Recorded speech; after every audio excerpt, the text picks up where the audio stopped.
le père, c'est le tiers.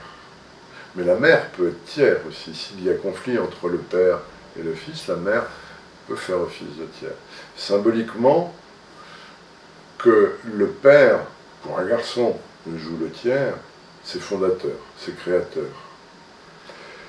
Alors, dans les familles où il manque cruellement de présence paternelle, alors d'une part, c'est évident que cette fusion dont je parlais tout à l'heure avec la mère, c'est quelque chose qui est beaucoup plus difficile à résoudre lorsqu'il manque un père.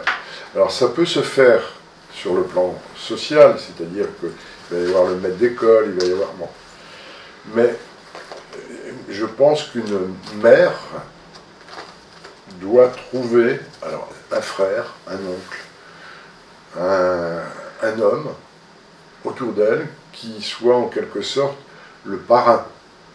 Il y avait des parrains dans le temps. Quand les hommes partaient à la guerre, ils avaient le parrain qui pouvait s'occuper, jouer le rôle de père aux enfants qui venaient de perdre leur père. Et je crois que c'est important qu'une femme, mère célibataire, donne la place à un tiers, homme, de manière à structurer le psychisme de son fils, et qu'elle n'hésite pas à faire appel à lui dès qu'il y a des difficultés. Quand je pense qu'il y a des mères célibataires qui dorment avec leur fils jusqu'à l'âge de 15 ans, quelle image il aurait donné à ses fils. Son fils est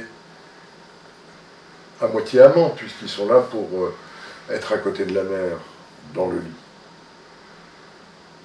Ça, c'est des choses auxquelles il faut vraiment veiller, quoi.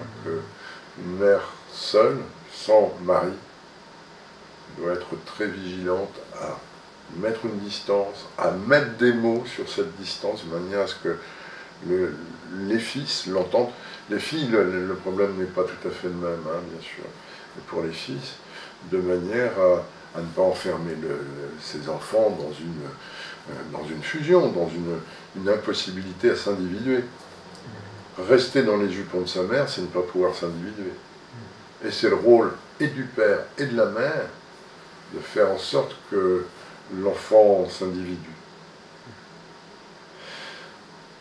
Qu'une famille soit monoparentale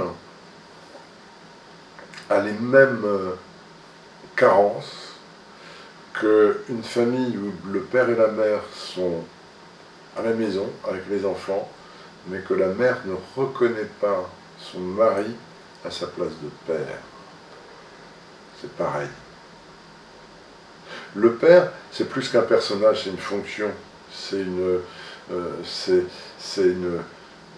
séparateur.